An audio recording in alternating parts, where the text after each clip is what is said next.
So we will continue talking about the folding of sectoral structures, which is at the core of this theory. We want to be a little bit more specific in our operations today, so we will introduce just a different or a more specific notation. So F is for folding, U is unfolding, and A and B are for alpha and beta. So if we say F subscript B, that's the folding of a beta, which gives us an alpha. And its inverse operation is this, the U subscript A, which is unfolding an alpha, which gives a beta. Now, U subscript B, which is unfolding a beta, keeps it as a beta, so it's just an identity. And then similarly, folding of an alpha is just an alpha. We could generate a table of these operations. Now, when we talk about composite actions, we mean that several actions happening sequentially, and we will start reading those from right to left towards the outside, and just we go one step at a time to get the final answer in this case. And we can think of it as a multiplicative operation. Now we want to introduce actions on random joints. So we've seen before where we would, for example, specify a joint. So here, for example, we said F3, so fold 3 in AN. And we would count the joints 1, 2, 3, and we would fold 3 and get our answer. Now we want to talk about random actions. So we want to see what happens when we don't specify the joint. So for example, let's define an operation G such that G of A subscript N or AN is equal to, and notice there's a plus sign here. So this indicates simultaneous action on different joints. So before, for the product form, that means sequential action that is happening. Here, we are talking about simultaneous action on two different joints. And it's commutative, so we can read it either way. So for example, here G of AN was defined as folding a beta and unfolding an alpha of AN. So this can be applied to any sectoral structure AN that has at least two or more joints. So let's look at the sectoral structure 1, 2, 1 subscript 4. And we're going to apply G, the operation G on it. So that means we will fold one of its beta joints, and we will unfold one of its alpha joints. However, we're going to do this simultaneously on two different joints. And therefore, we really get only one answer in this case, and that is 2, 1 squared subscript 4. And perhaps if you look at a diagram, it would make more sense. Now let's compare this with another operation that is unfold alpha, fold beta. However, this is sequential, and these could be either different joints or they could be on the same joint because it's sequential. So we're going to do the same operation as a product for the same sectoral structure, 1 to 1 subscript 4. And in this case, we get two possible answers. Either we get the same sectoral structure itself, because we could unfold a joint and then fold it and get the same structure again, or we get the result we saw earlier. So that's the slight but important difference between the two. Now let AN be 1 to the 5th subscript 5. And we're gonna apply both of these operations again, or actually we have a different operation here. So we're gonna start with fold beta of an sequentially. So that means we pick one of the beta joints, we fold them, and then we pick another random beta joint and we fold it. And the result here that we get is this set of sectoral structures. So many possibilities. We have 4 possible sectoral structures. Now, if we do this same thing, but if we use the sum operation, so fold beta plus fold beta, so that means we're going to pick 2 different joints and fold them simultaneously. We also get 4 sectoral structures that are identical to the ones we saw earlier. Now, this tells us that if we do more examples of this, we will quickly realize that folding beta to the power of x, so if we do several sequential foldings of beta joints x times, it is the same as doing it as a sum. So it's the same as folding the same number of beta joints simultaneously. So we will say fb to the power of x equals x fb. The same finding can be extended to unfolding of alphas. So basically, unfolding a to the power of x is equal to x times unfolding of a. So products and sums give us the same result in this case. Now, when the 2 operations are different, so for example, we have fold beta plus unfold alpha,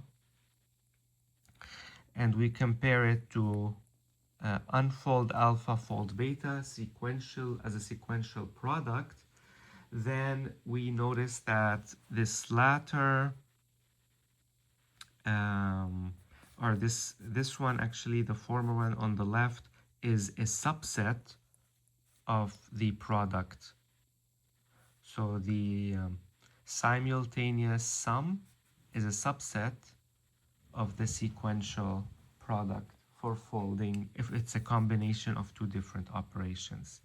Similarly, if we extend this concept, we will say x fb plus y ua of an is a subset of fa to the x ua to the y of an.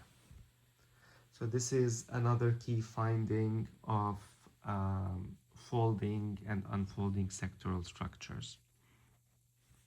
I want to also show you these folding networks that we can develop. So here we have the S2. So we have 1 squared subscript 2 and 2 subscript 2. And really there's only one fold that takes it here and one unfolding that takes this back. So it's a very simple network for S2.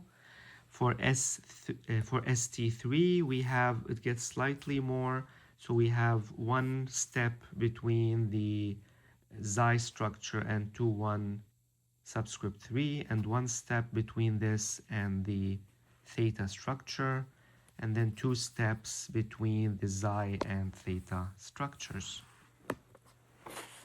Similarly, if we go to a larger set, so now we're looking at the ST4 set, we can construct this folding diagram where each line indicates a single fold one way and a single unfold the other way. And we see it's a very nice diagram. It follows a very logical sequence to get us to circle between all the possible ST4 structures. Now let's get it a little bit more complicated here, and here we have more details if you want to look at more algebra about this. But here we have the ST5 set, so all the sectoral structures of degree 5, and now we start seeing these very elaborate yet very well defined and very symmetric folding cascades, or folding networks actually. We'll talk about cascades later. So folding networks that are forming. And here this is the ST6 folding network for all these sectoral structures of degree 6. So very specific patterns emerge. Now I want to mention the cascades.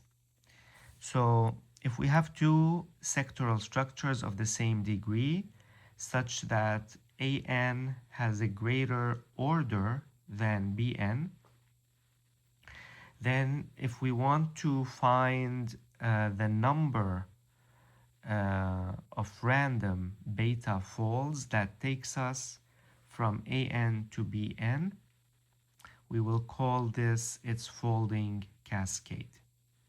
So a folding cascade because it kind of falls down, would be the steps that will take us from one sectoral structure to the other. The number of steps needed will be called the folding distance, and then the number of different paths that we can take will be called the cascade, the cascade count. So here we have an example. Let AN be 2, 1 cubed subscript 5, and let BN equal 4, 1 subscript 5. So clearly AN has a greater order than BN. So we need to figure out the folding distance from AN to BN. And we will see now that there's a very simple way to do it, and that is simply subtracting the order of AN from BN. So since AN has an order of 4 and BN has an order of 2, then the folding distance from AN to BN in this case will be 2. Now that is assuming there is a path between them. So here we have the example again to look at. So this is 2, 1 cubed subscript 5. We can take, there are two different paths we can take to get there. So we can either fold this into 3, 1 squared subscript 5 and then fold it again into 4, 1 subscript 5. Or we can take this different path of 2 squared 1 subscript 5 and then again to this. Both of them have the same distance of 2, a folding distance of 2. And since there are two different paths, we will say that the cascade count in this case is 2.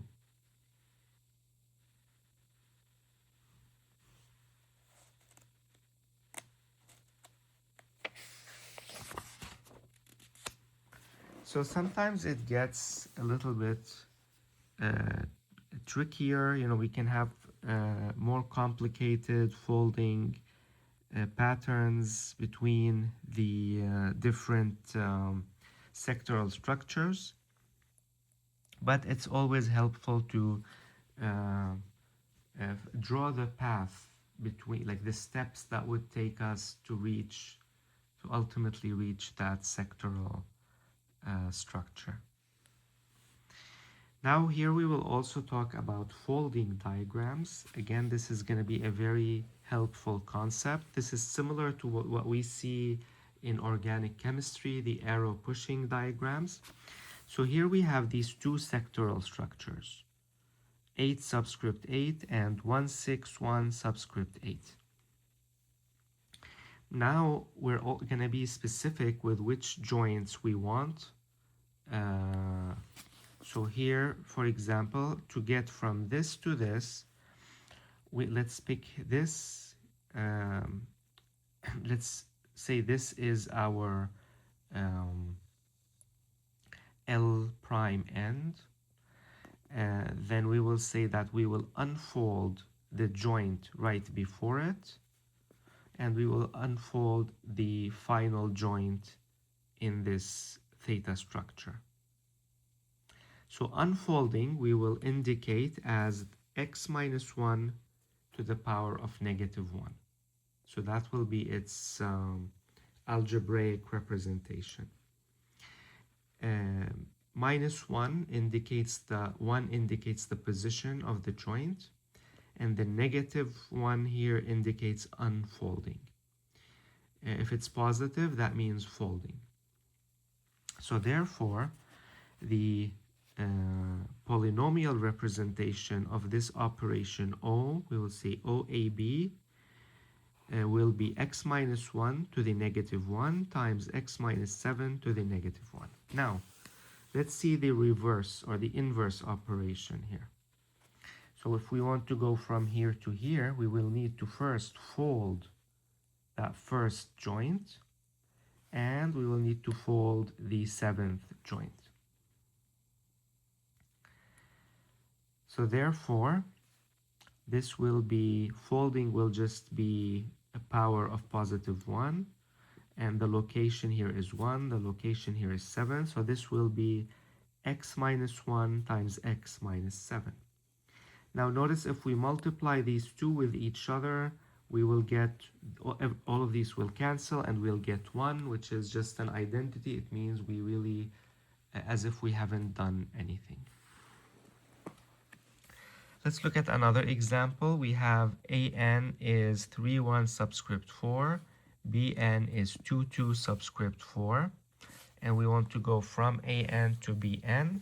So in order to do that, we will need to do, this is our L prime n, so we'll start counting. We will need to unfold this joint right here, so that is 1, 2. So this will be x minus 2, and since it's unfolding, it'll be to the negative 1. And we will need to fold the third joint, so this will be x minus 3 to the positive 1. And notice if we want to go from here to here, the polynomial representation will be just the inverse of these, so it'll be x minus 3 to the negative 1 times x minus 2. And of course, we can try much more complicated structures. However, keep in mind they must have the same degree, and this is why, because we can fold them and unfold them into each other, we call these structures that have the same degree homeomorphic, because they can be folded and unfolded into each other. And what's really nice is we have a polynomial that perfectly describes these operations. Now here in this example, we have this triangle forming. So we are going between these three figures. We are rotating between these three figures.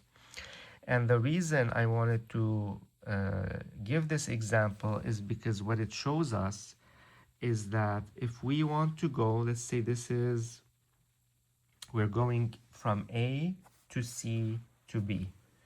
So what this shows us is that OAB, so from here A to B, is the same as going going from A to C and C to B. And we prove this by showing the polynomial representation of each of these operations and multiplying them together. So the polynomial operation from here to here times the one from here to here is the same as the one from here to here. So this is a very important property of the folding polynomials. And by converse, OBA is equal to OCA times OBC. So this is slightly less obvious, but if you look at the diagram, it makes sense. It's just the reverse of that. Here, this is an example that shows us a more intricate diagram. with 4 homeomorphic sectoral structures, but also in this example introduces us to the matrix representation of these polynomials. So it can simplify it maybe if we we have a matrix, a 4 by 4 matrix, where A, B, C, D is each of these sectoral structures, and similarly here we have A, B, C, D, and then each of these polynomials or algebraic expressions, some of them are not polynomials, so each of these algebraic expressions gives us the folding, the polynomial representation or the algebraic representation of how to fold A to B or B to C or so on. Here we have also another example, much more complicated. Again, we start with the diagrams. Where these arrows really help, and then we do the polynomial representation. Finally, I want to introduce the concept of isomorphic folding. So let's say we have two sectoral structures that are not homeomorphic, meaning that they do not have the same degree. And this is again a very important concept that we will utilize. So for example, here we have 1, 2, 1 subscript 4, and we have 2, 1 subscript 3. There is no way we could generate a folding polynomial between these two. So what we do is, this is where the isomorphic part comes in. We find two isomorphic polynomials, two homeomorphic polynomials, each of which is isomorphic to these two. So for example, since this has degree 4 and this has degree 3, the easiest or the smallest such polynomial, the smallest such degree we can use will be 12. So we want the least common multiple, which is 12. So we convert this from degree 3 to degree 12, and we convert this from degree 4 to degree 12, and then they become homeomorphic, and we could generate a folding expression or polynomial for them. And in this case, it would be O from C to OCD, which is from C here to D, is equal to x minus 8 to the negative 1, x minus 3, x minus 9. So this is the key. So in order to do that, the algebraic folding expression between two non-homeomorphic sectoral structures is by converting each of them to an isomorphic form, such that the two resulting sectoral structures have the same degree, and then we can fold them into one another. So this is a very important concept in this theory.